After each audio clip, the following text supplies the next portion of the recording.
I thought I was talking about that, because it's not the case that nothing has happened in any states. In pockets, in small pockets.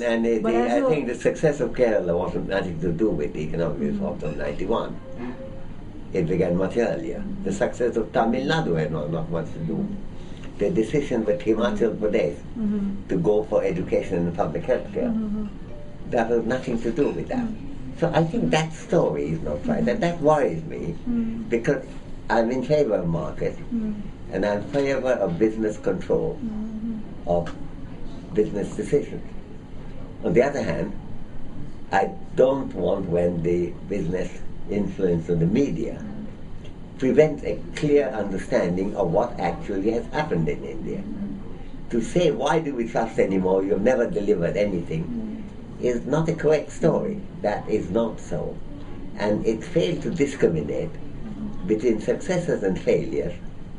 And either the story, all of it successful, don't grumble, or the story, all of it failed, don't grumble, don't expect, don't anticipate, abandon all hope, ye who enter. Neither of them are policy friendly.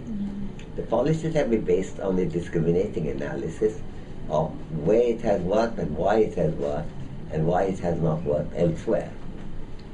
And I think there the responsibilities vary. And you point out that most of the time Congress has been in power, but the Congress itself has changed its character quite a lot. And secondly, there was a long stretch when the BJP and NDA were in office.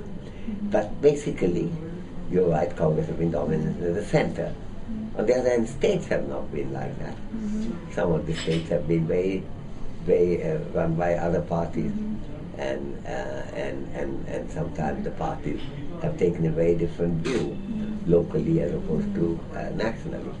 So I think that oversimplification is very costly for India, because it eliminates the empirical basis of re-examination of what is it that we ought to do.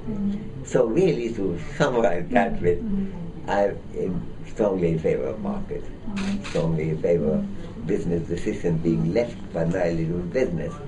But I am very worried about the distribution of knowledge, understanding, and news analysis being strongly influenced by business media. It's not so much that it's my point isn't, and this I should make clear, that it is in the business's interest to stifle this debate. I don't think it's in business's interest. But business often does many things which is not in their interest. We quote Jamshedji Tata arriving in Jamshedpur, and he tells himself that I have what we need here, and since there's nothing going there, I have to do it. I have to build a factory, but I have to act with the municipality, providing free health care and free education for all. Now that is really intelligent business thinking, and therefore business has a great interest in having an educated, healthy labor force, and therefore to try to destroy it on ideological grounds, that since it's being done by the state, it must be mistaken. Partly based, and I don't accuse them of being nasty, but partly based on the summary, what you did, a biased reading of experience. And that's why, just as it's important to know how dreadful the condition in much of India is, it's very important to know where governments have worked and where it hasn't worked, because that could make a real difference. It makes a difference not only on the lives of common people, but ultimately of the business too.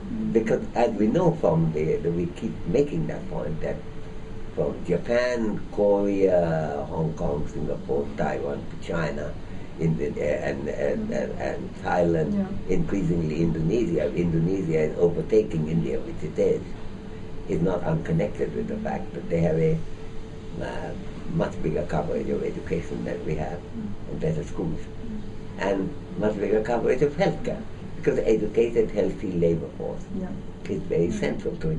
So I think the spoiling of the open dialogue and vilifying anyone who disagrees with that is one of the unfortunate impacts that the business media might have. Now actually, if you look at the since you are connected, Mint's connected with Wall Street Journal, if I make contrast there, because I'm not complaining about Mint, I don't know it enough, but just mention why many of us read the Wall Street Journal. I don't read it for the editorial, because I don't think that they're very soundly written. But the reason why I do read the paper, because it has huge amount of news, and they may make more claim of a rigid glass wall between the editorial and the news.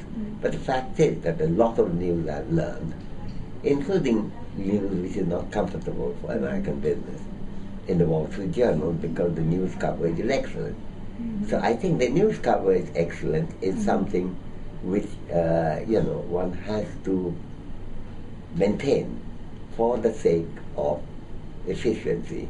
Now, I mean, the American newspaper world is not a very good world. I mean, after New York Times and a few others like LA Times and Wall Street Journal, you run into a kind of very barren territory for the bulk of the country.